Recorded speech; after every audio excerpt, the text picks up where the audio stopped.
is a test of judgment.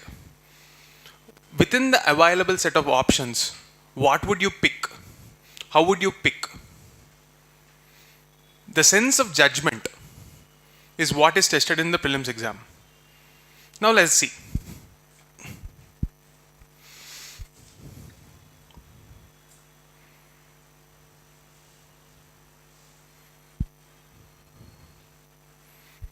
Okay, I'll just use one example here to tell how you should be thinking whenever you see any piece of information.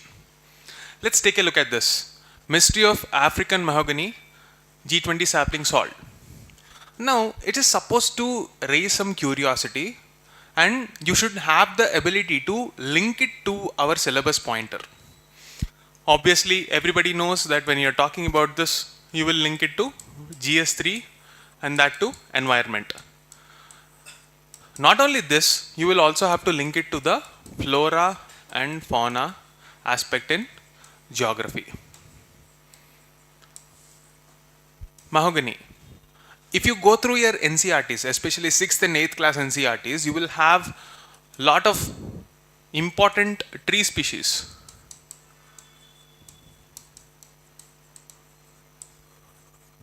Okay. Within this important tree species, you will have commercially important species.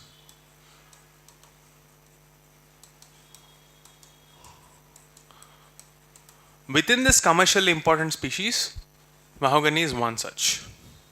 Now the article says that it is African mahogany. Okay, so what is this about? How should you link it to the static part? What are the takeaways from this article? These are the kind of questions that should start in your mind. But if you were to raise those questions, the prerequisite is that you have to read NCRT, go through the PYQs, and then figure out, okay, this topic is important, and it is because of that reason I will pick up this specific news article and take away the point. This is how you should be looking at the entire article and map it to the static part. The objective of these sessions would be to reduce the time taken for figuring out what are the important takeaways. But I'm not going to serve you that information. I'll tell you where to look for.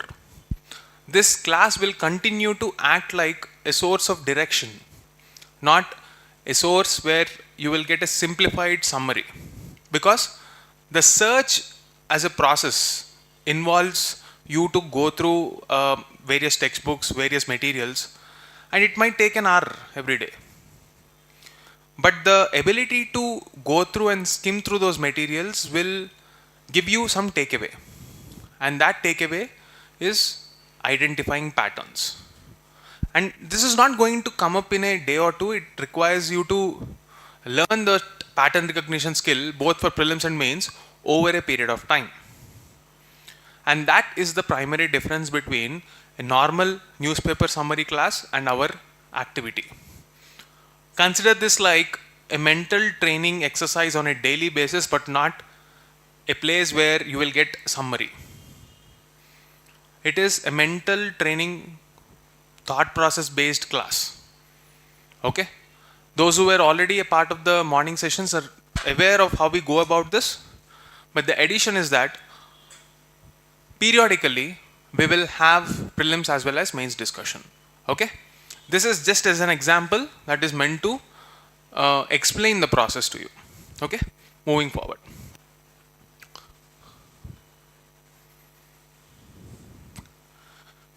All right. 10 BRS MLAs disqualification and the Supreme Court order. The situation here pertains to Supreme Court's decision as to how Speaker should act as a agent in taking decisions when it corresponds to 10th schedule of the Constitution, which deals with the 52nd, the 52nd Constitutional Amendment Act, which deals with the Anti-defection law.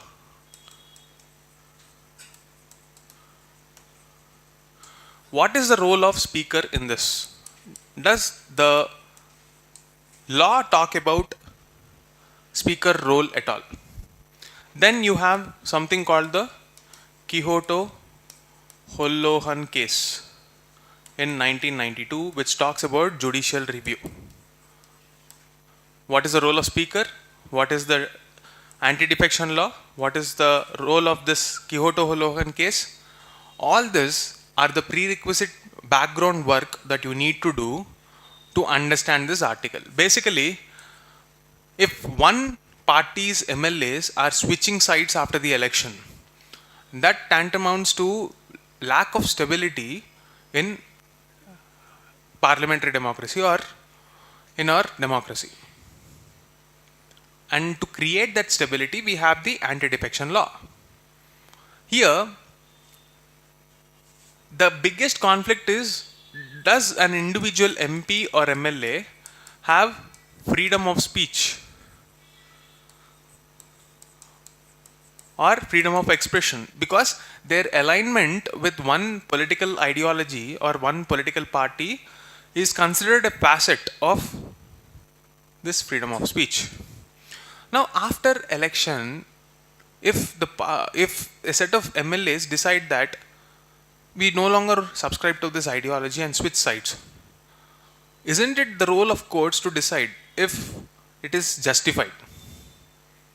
If you are claiming that this is our ideology and you are getting elected, and after the election, don't you think it's essentially like cheating your voters if you switch your sides?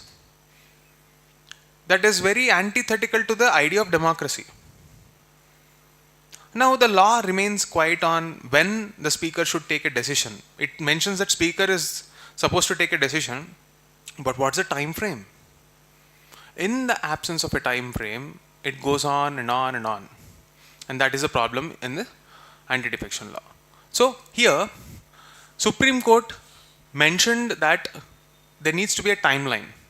And it is in this context this article becomes very important, and the time period is 3 months. Okay? That is a takeaway from this. Moving on.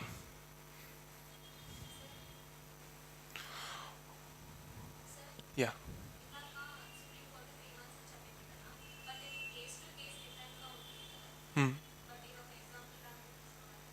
Time period, fixing the time period is necessary or not? Till now, do we have any other case like this? Very few. But what are the conditions as to why the Supreme Court said that 3-month time period is there? Why not in the previous cases? Like,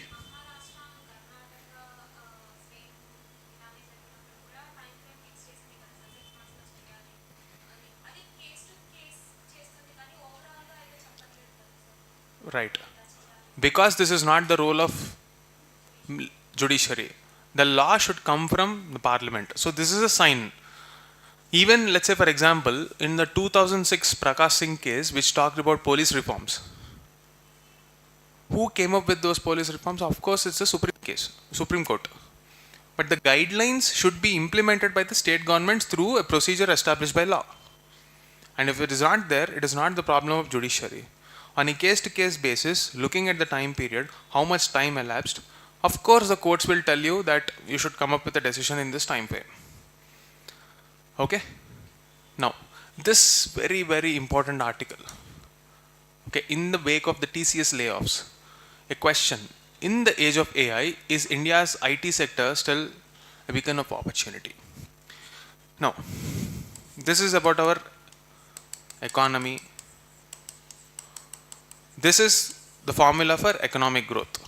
And this economic growth will come from majorly 3 sectors: primary, secondary, and tertiary.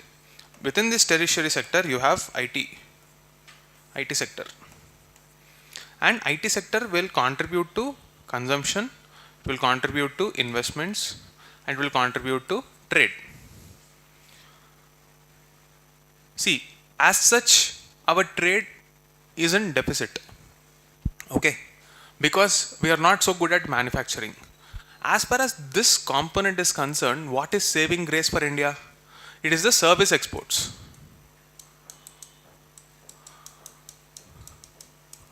And within that service exports, the biggest contribution is from the IT sector.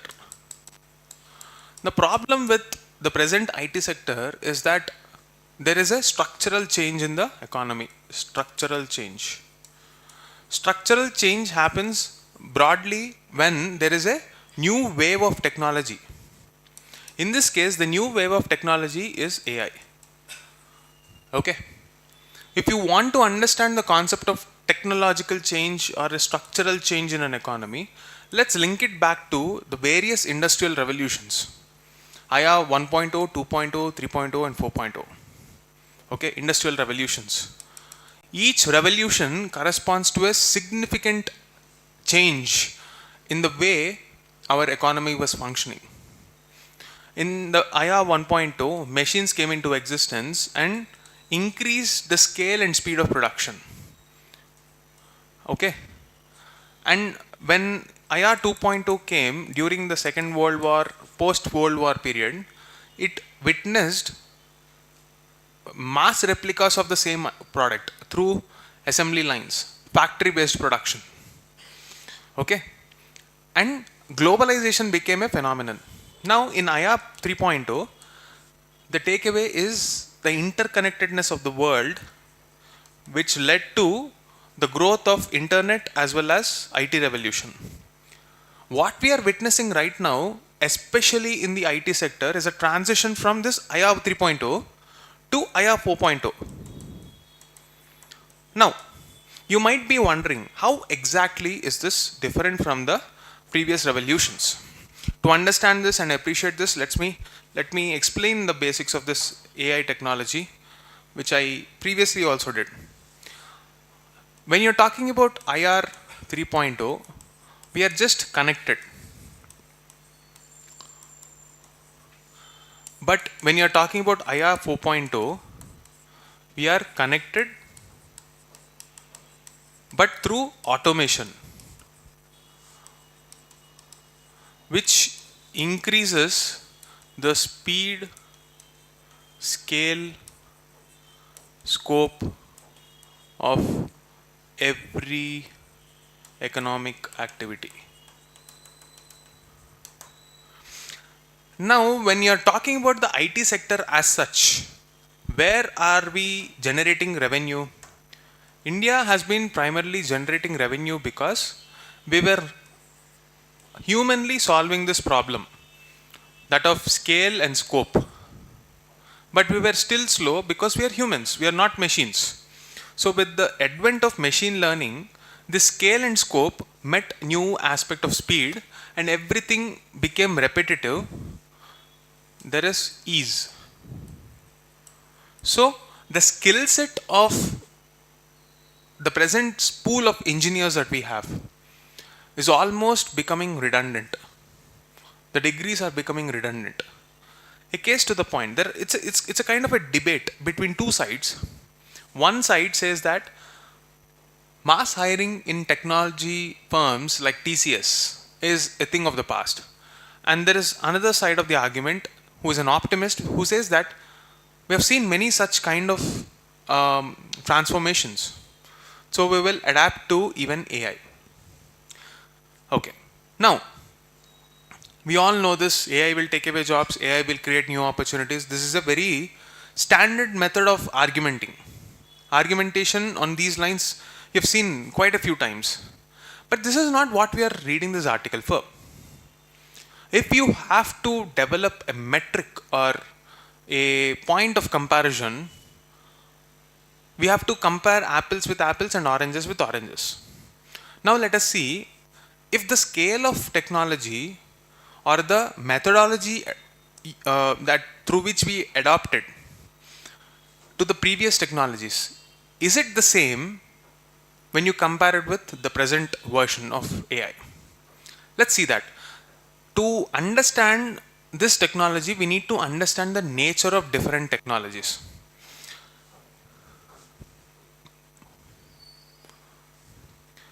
See, let's consider IA 1.0. Physical labor got easy.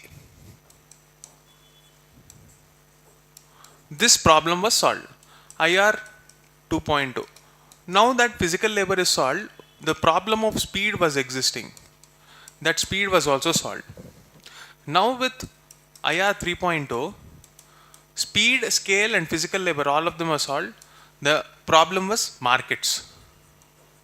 So in this markets, to cater to this previous set of attributes which are there in the previous industrial revolutions, these markets evolved through knowledge economy. Okay. So there was a need to upgrade knowledge over a period of time in the previous technologies. But take a look at this version of industrial revolution. This aspect of knowledge is taken away, because everything that a human knows, even an AI can know. Now, is it right to compare the previous technologies with this?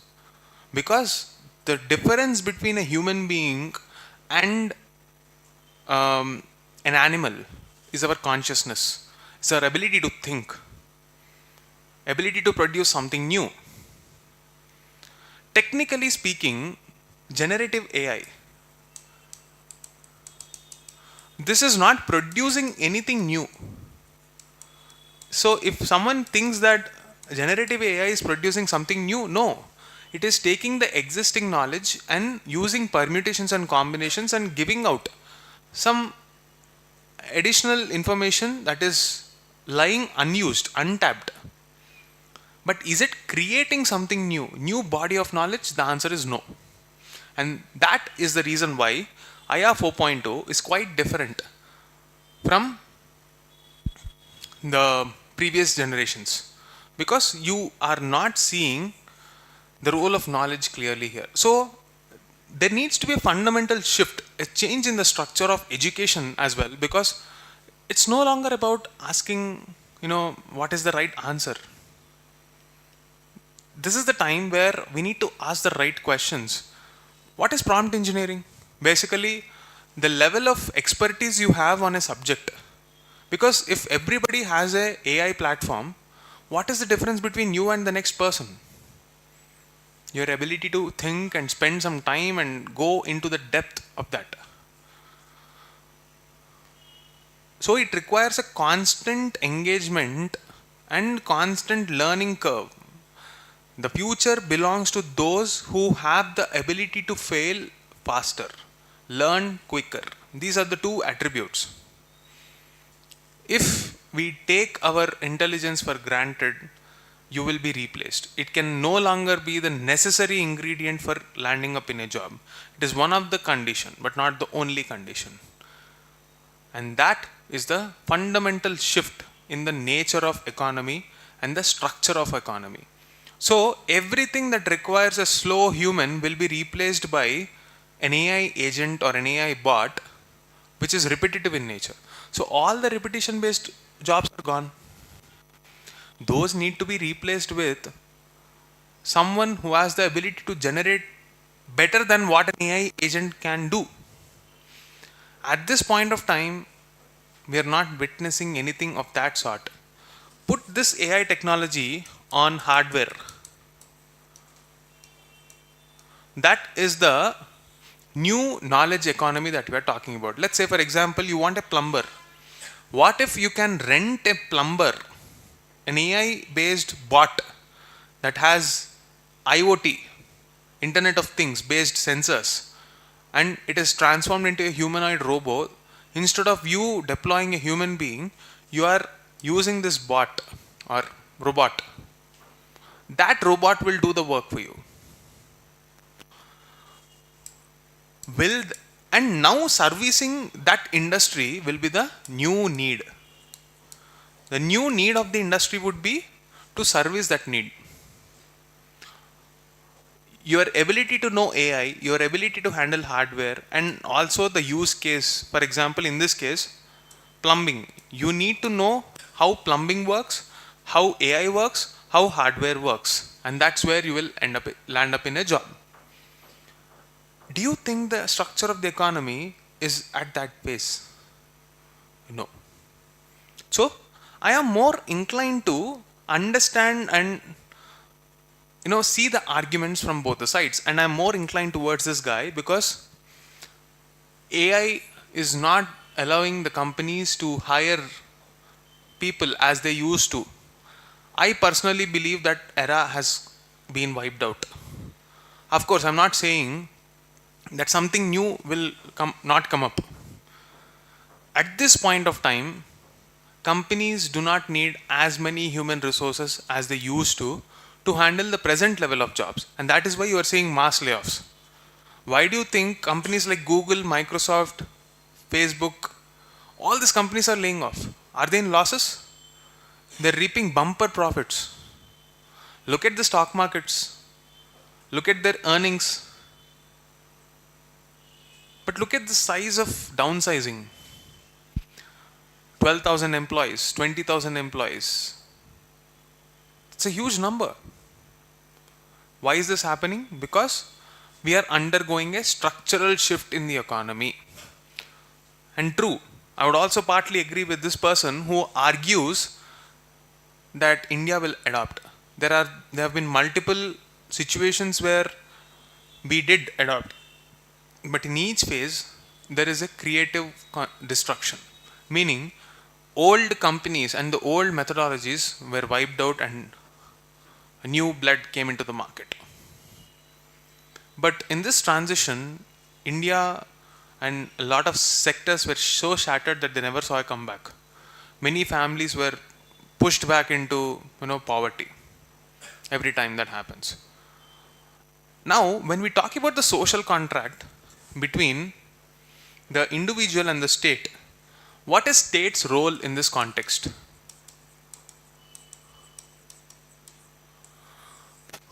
Tell me, what should the state do? Should we ban AI? What should we do? It's easy to say we have to invest in human resources because human resources is not the problem there.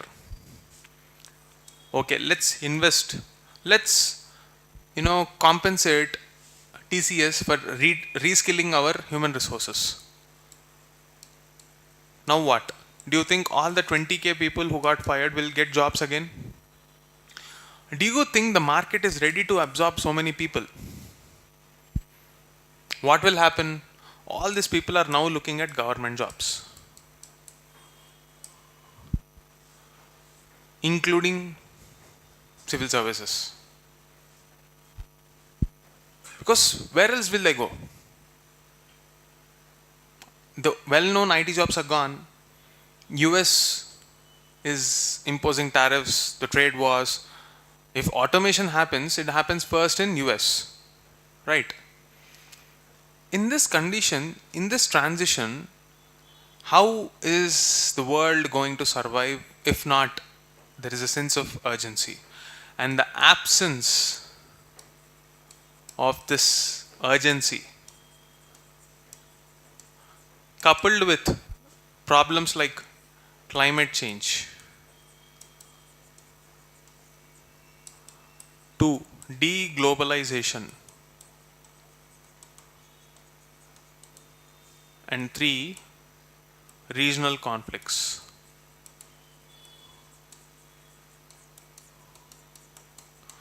These are going to impact the global geopolitics going forward.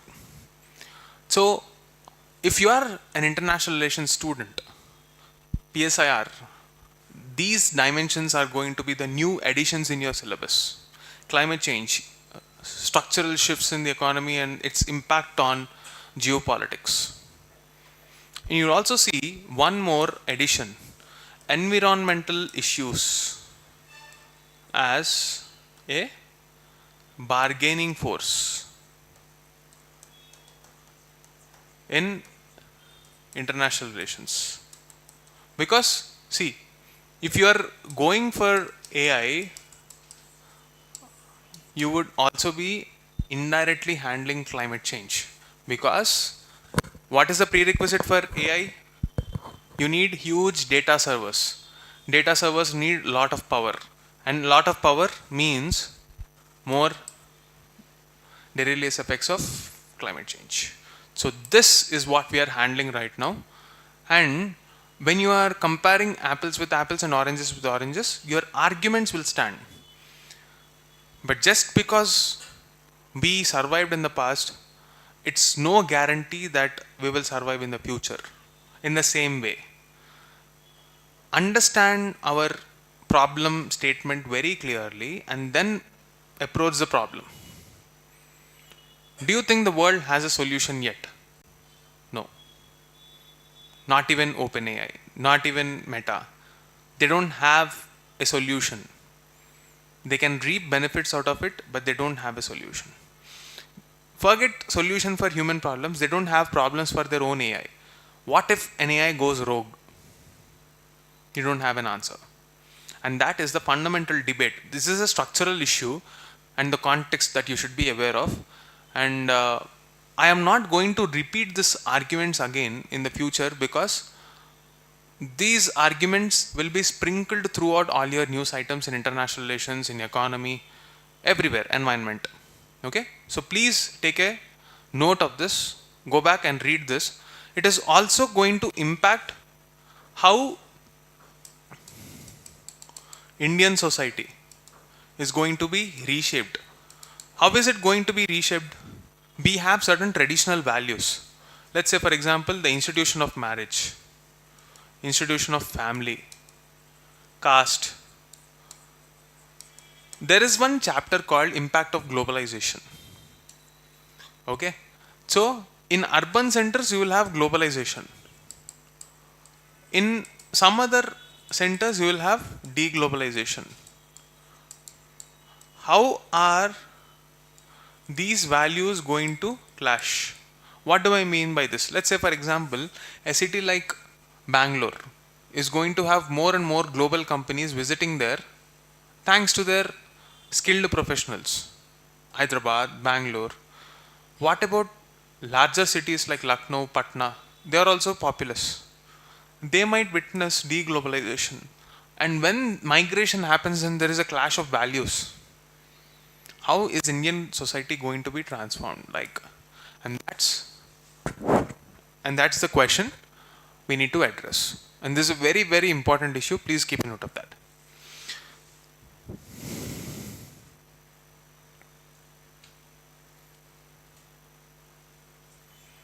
Now, dear Vice President, 8 questions for the new incumbent. Right now, Vice President election is notified by the Election Commission. Can you tell me how Vice President is elected?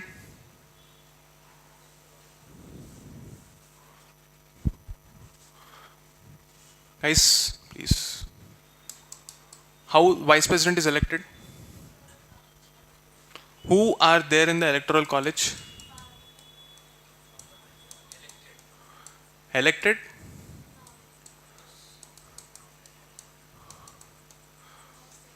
Of? Do we have any nominated members of Lok Sabha? Were there any?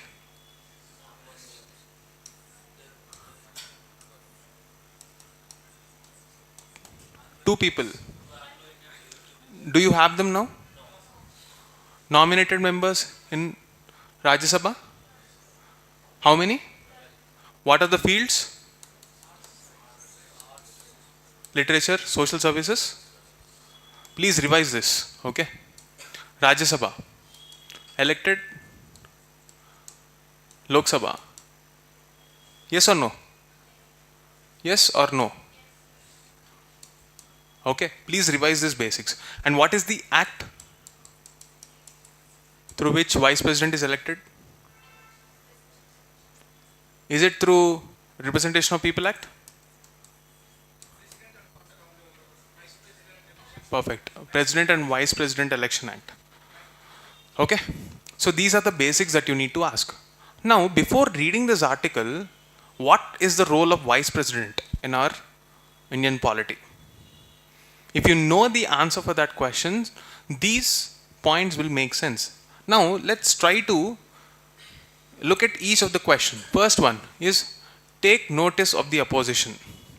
See, sometimes there is this rule 267. Rule 267 of Rajya Sabha, which states that a MP can ask the chair to where is it given? Yeah. May ask the chair to suspend the business listed for the day and instead take up an issue of urgent importance. So, importance. 2. Stop mass suspension of MPs. Unlike in the previous terms, whenever there is a disruption in the House, the chairperson is resorting to mass suspension of MPs. So, the opposition leader here criticizes and asks if this can be stopped and what is the justification for that. Third one, choosing vice chairperson. Okay.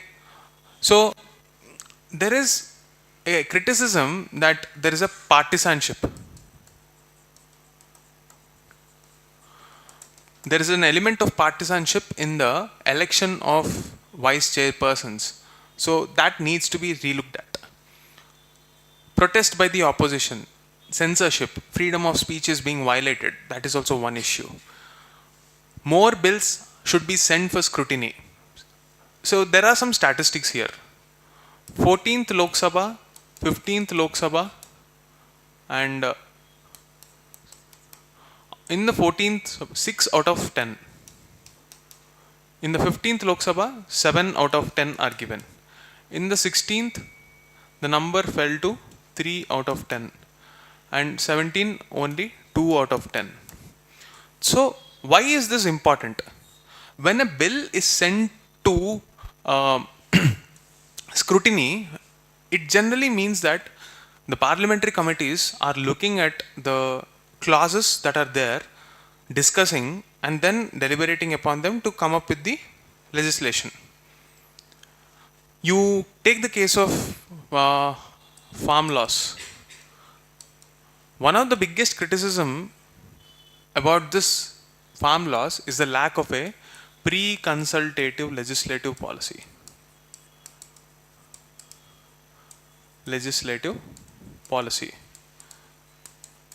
Now, when you want to criticize the government, there is a usual question in many aspirants: can we criticize the government or not? The answer is yes, of course you can, but by data.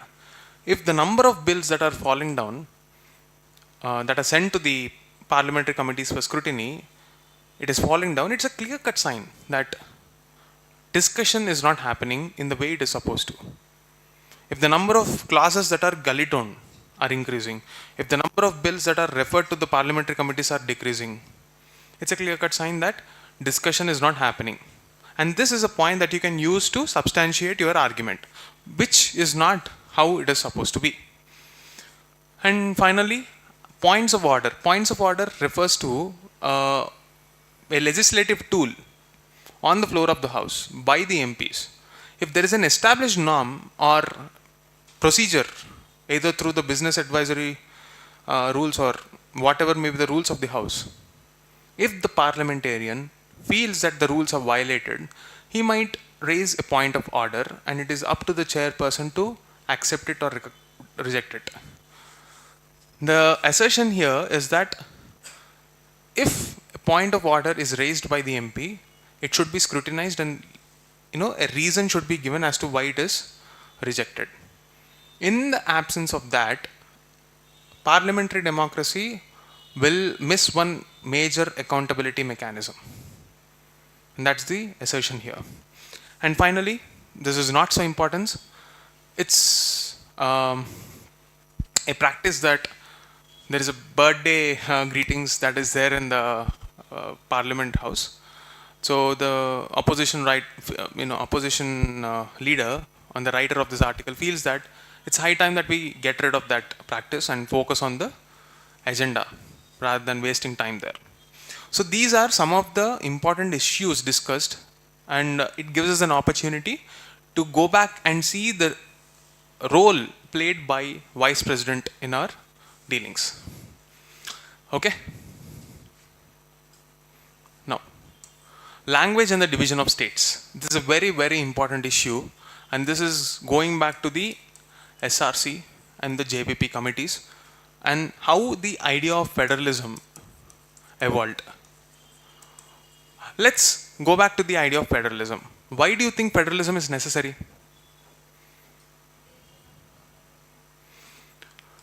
Okay. Why should we go for decentralization? Ease of administration. Now, what makes administration easy? What makes administration easy? Sorry?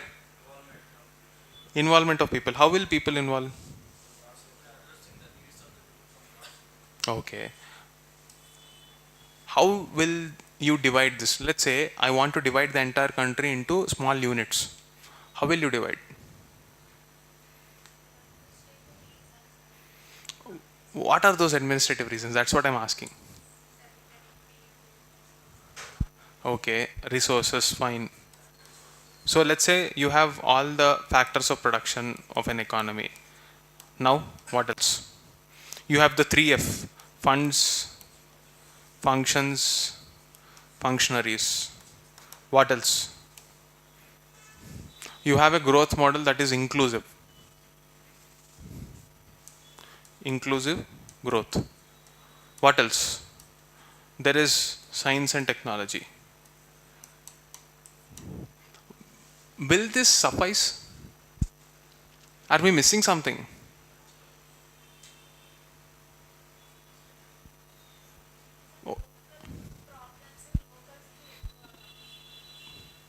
What? How will you define that local unit? Cultural unit. Culture. What constitutes culture?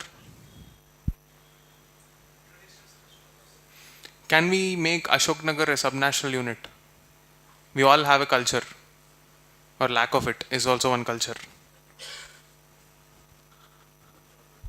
Geography. What kind of geography? Can we combine entire desert area and call it a state? There's no population there.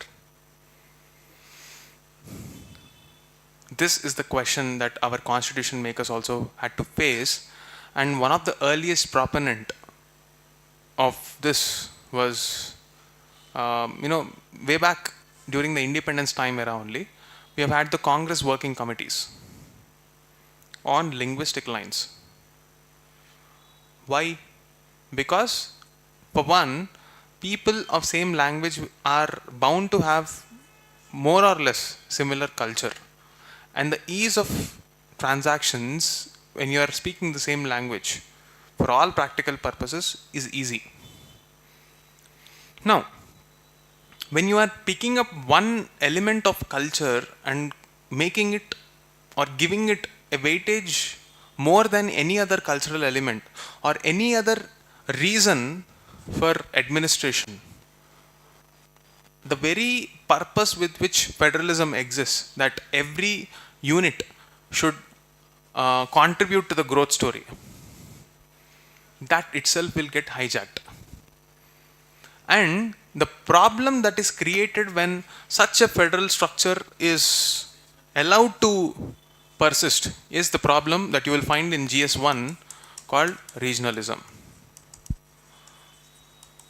And this regionalism is also partly because of GS1 geography, planning, regional planning, resources and planning. So, when we were faced with this problem, the constitution makers and the first government after that decided that we have to go for SRC. There were other committees also. The State Reorganization Committee decided that language be given its due importance. The committee before that, the JBP committee, said that language alone cannot be the reason. So, the evolution from the Congress working committees till the SRC and a landmark year 1967, which saw the genesis of coalition politics in Indian democracy, explains the evolution of language and the division of states as a fulcrum of Indian politics. let me reiterate and explain again. Federalism is about finding the sweet spot where you can divide your entire set of powers. Okay? National and subnational units should be made to feel like a concrete whole. Okay? That concrete whole should work together through cooperation, and that principle is established by Niti Aayog. And this has been established after a lot of discussions, deliberations, our independence movement, the experiences therein. But now there is a conflict. Can language be the sole factor for deciding an identity? This is the question that is popping up, and this is relevant even in the new education policy, the National Education Policy of 2020, which reignited this whole language debate. According to the new education policy 2020, we have 3 language formula where the mother tongue, English and Hindi are brought together. If you take a look at the Telugu states, most of the state schools follow the same 3 language formula even before NEP 2020 came into existence. But in some states like Tamil Nadu, they are vehemently against imposition of Hindi because it is seen as an attempt to thwart their identity and take away their identity, and this is leading to politicization, eventually churning up isolationist tendencies even within the citizens of this country. And that is what is critiqued by Mr. J.N. Ravi here, R.N. Ravi, sorry. And he believes that using language as the only parameter for criticizing someone is a big problem. We need to look at the cultural composite, culture as a whole, and then decide how do we go forward with this. And this criticism is what we should be looking at. And this last paragraph brings us to the debate whether we need a second state reorganization committee. And in 2007, there is this book, India After Gandhi, written by Ramchandra Guha. Some Western observers believe that the profusion of tongues would be undoing of India. Linguistic states they regarded as a grievous error that would further divide the states from each other and heighten the impulse towards secession. So this is the observation. What is observation? Language and letting language served a purpose. But just like how societies evolve over a period of time, our identity should not stop at language. We are all respecting our language, but we should move beyond that identity and identity-based politics and work towards national integration that will give us scale. If we were to compete, now link this article to the AI-based article. If this kind of issues become important, those kind of issues will take a backseat.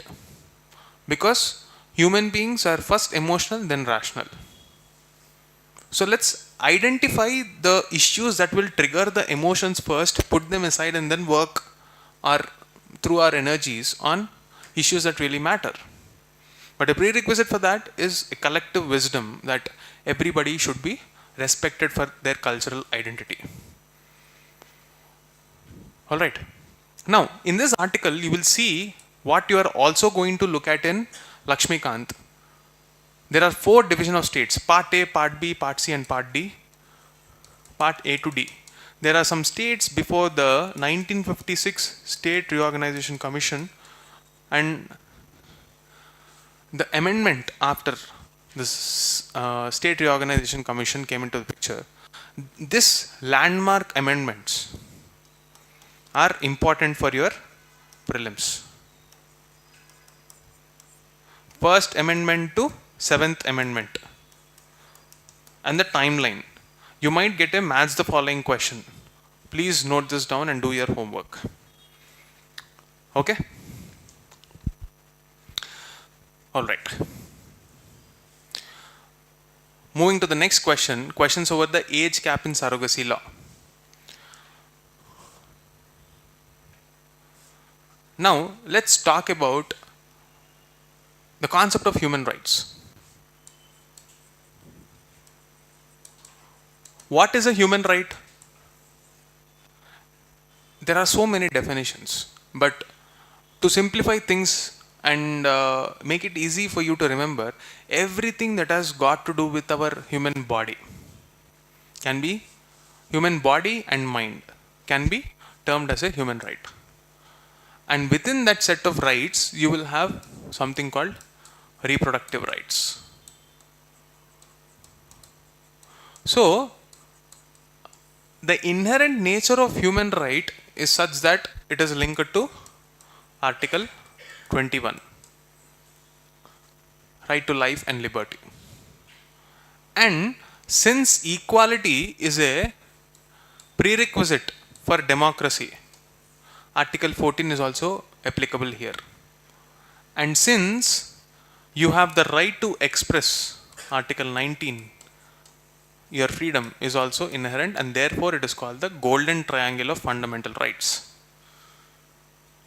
Clear? Why am I talking about this? We are talking about reproductive laws. What do you mean by reproductive laws? Let's say you want a progeny. Okay.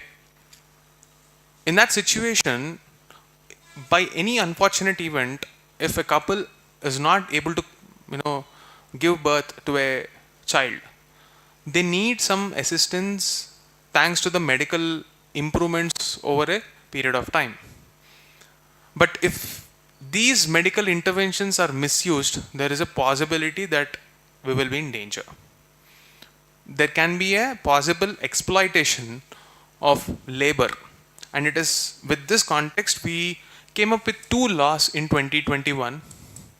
One is the surrogacy law, and the other is one assistive reproductive technologies law. And the intent of this law is to ensure safe childbirth, ensure the reproductive rights of eligible couples who are having this problem, who are unable to, give birth to a child for whatsoever reason, through a medically proved and legally established procedure. They have a baby. This is the law. These are the two set of laws. Now, the problem with this is the legal age. Both these laws have a legal age for both men and women. Look at the timing of the law, 2021. Let's say if 50 years is the cutoff age. In the year of COVID, because there were procedural delays, people who were near this cutoff age of 50 were barred, or they were no longer allowed to use these technologies.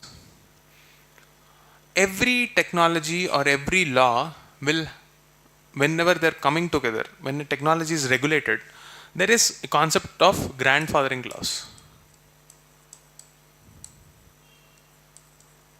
Essentially, this clause will protect everyone who is on the edge like this and allow them a small grace period if the law is not in place when they applied for this.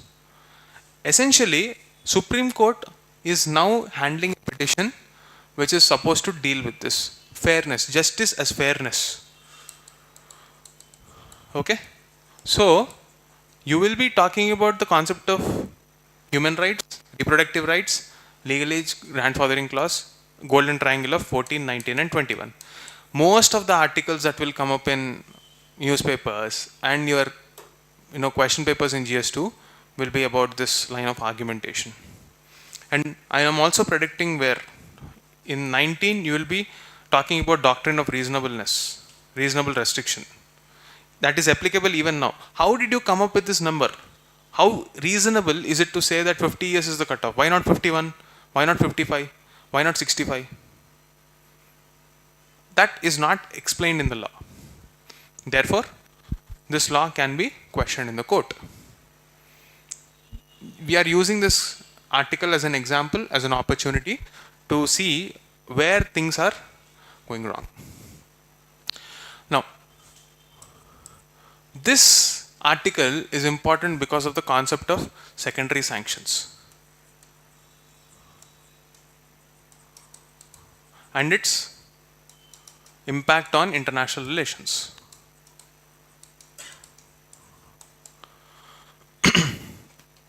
See, you know the Joint Comprehensive Plan of Action, the deal between US and Iran